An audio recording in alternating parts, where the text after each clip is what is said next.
அவ்வளவுதான் நீ காண்டா இருப்பா. ஸ்ரீநிதி கெமிஸ்ட்ரி டெஸ்ட்டுக்கு படிச்சிட்டியா நீ? எப்போதும் பண்றது என்ன, டெஸ்க்கு கீழே புக் எடுத்து வச்சுட்டு நம்ம அந்த டெஸ்ட் எழுதிக்கலாம். அந்த ஒரு தைரியத்துல நான் படிக்காம வந்திருக்கேன். நீ இன்னும் படிச்சிருக்க மாட்டேதானே? விடு விடு, இனி பார்த்து எழுதிக்க.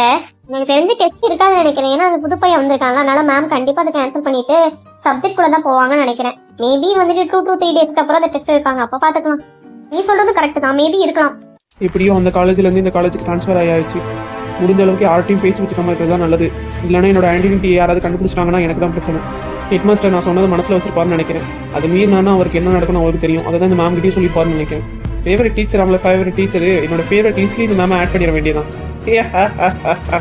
என்னை பற்றின உண்மை இங்கே தெரியாத வரைக்கும் நான் தான் ராஜா. இந்த மேம் அங்க கொண்டு போய் உட்கார வச்சிருச்சா அந்த பையனை? விட அஸ்வினி, பிரேக் டைம்ல பார்த்து பேசிக்கலாமன்ட்ட. ரம்யா ஸ்ரீநிதியும் ஸ்கோர் பண்ண பாப்பாங்கன்னு நினைக்கிறேன். அவங்களுக்கு முன்னாடி நம்ம முந்திரணும். சைடு பார்த்தா இந்த நிலா ஜெசிகா, இன்னொரு சைடு இந்த ரம்யா ஸ்ரீநிதி. சார் நம்மளுக்கு எங்கெங்கெல்லாம் பிரச்சனை வருது பாத்தியா?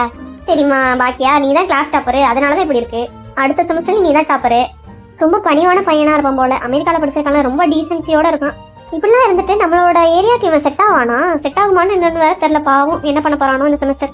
கரெக்ட் தான், என்ன பண்ண போறானோ. ஆமா, நீ கெமிஸ்ட்ரி டெஸ்ட்டுக்கு படிச்சியா? நம்மளுக்கும்